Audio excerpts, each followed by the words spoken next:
সবুজ শ্যামল কৃষিভিত্তিক দেশ আর গার্মেন্ট শিল্পের শক্ত ঘাঁটি হিসেবে পরিচিত বাংলাদেশ।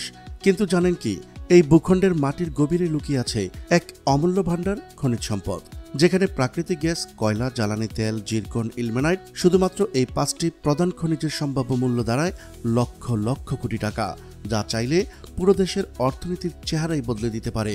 এই খনিজ সম্পদে ভর করে কিভাবে বাংলাদেশ রাতারাতি ধনী রাষ্ট্র হয়ে উঠতে পারে তা জানাবো আজকের এই ভিডিওতে। চলুন শুরু করা যাক। প্রাকৃতিক গ্যাস। বাংলাদেশের গ্যাস ক্ষেত্রগুলো থেকে প্রতিদিন 2200 মিলিয়ন ঘনফুট গ্যাস উৎপাদিত হয়। স্থানীয় বাজারে গ্যাসের গড় মূল্য ধরা হয় প্রায় 10 টাকা ঘনমিটার। সে হিসাব অনুযায়ী দৈনিক উৎপাদিত গ্যাসের বাজার মূল্য প্রায় 550 থেকে 600 কোটি টাকা। আর বার্ষিক হিসাব করলে গ্যাস থেকে আয় দাঁড়ায় আনুমানিক 2 লক্ষ কোটি টাকা মূল্যের সমপরিমাণ। কয়লা। বাংলাদেশে প্রমাণিত কয়লার মজুদ রয়েছে প্রায় 3 বিলিয়ন টন। আন্তর্জাতিক বাজারে 1 টন কয়লার দাম গড়ে 8,000 থেকে 10,000 টাকা। সে হিসাব অনুযায়ী মোট কয়লার সম্ভাব্য বাজার মূল্য দাঁড়ায় 24 লক্ষ কোটি টাকারও বেশি। বর্তমানে বড়পুকুরিয়া কয়লা খনি থেকে বছরে প্রায় 10 থেকে 12 লক্ষ টন কয়লা উত্তোলন করা হয়, যার বার্ষিক বাজার মূল্য প্রায় 1000 থেকে 1200 কোটি টাকা। ভারী খনিজ বালি। কক্সবাজার উপকূলে প্রায় 175 মিলিয়ন টন ভারী খনিজ বালির ভাণ্ডার চিহ্নিত হয়েছে।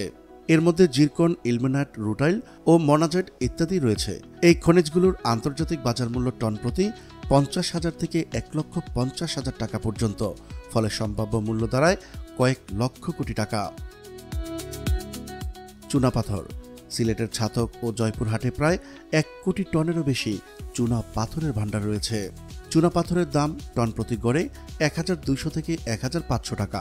এই সম্পদের বাজার মূল্য প্রায় 1200 থেকে 1500 কোটি টাকা দাঁড়ায়।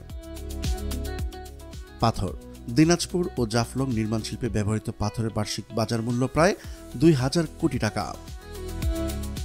বালি। সিলেট, কুমিল্লা, নেত্রকোনায় মজুদ বালির সম্ভাব্য মূল্য শত কোটি টাকা। কক্সবাজারে বছরে প্রায় 15 থেকে 20 লক্ষ টন লবণ উৎপাদন হয়, যার বাজার মূল্য প্রায় 2500 থেকে 3000 কোটি টাকা। লুকিয়ে থাকা এসব খনিজ সম্পদের সম্ভাবনা। খনিজ সম্পদের সঠিক ব্যবহার করলে বাংলাদেশে প্রতি বছর 2 থেকে 3 লক্ষ কোটি টাকা সমপরিমাণ অর্থ সাশ্রয় ও আয় করতে পারে। আর রপ্তানি বৃদ্ধি পেলে বৈদেশিক মুদ্রা অর্জনের নতুন পথ খুলে যাবে। বিদ্যুৎ উৎপাদনে কয়লা ও গ্যাস ব্যবহার করে আমদানি নির্ভরতা কমানো সম্ভব। বাংলাদেশের খনিজ সম্পদ কেবল প্রাকৃতিক ভাণ্ডার নয়, বরং অর্থনীতির জন্য এক সম্ভাবনার সোনার খনি। সঠিক ব্যবস্থাপনা ও আধুনিক প্রযুক্তির প্রয়োগ হলে বছরের লক্ষ কোটি টাকার সমপরিমাণ অর্থনৈতিক সুবিধা অর্জন করা সম্ভব। তাই দেশের উন্নয়ন ও জ্বালানি নিরাপত্তার জন্য খনিজ সম্পদ ব্যবস্থাপনা এখন সময়ের দাবি। প্রিয় দর্শক, আজ এই পর্যন্তই। দেখা হচ্ছে পরবর্তী ভিডিওতে। ততক্ষণ পর্যন্ত মহান আল্লাহ তাআলা সবাইকে ভালো রাখুক, সুস্থ রাখুক। আল্লাহ হাফেজ।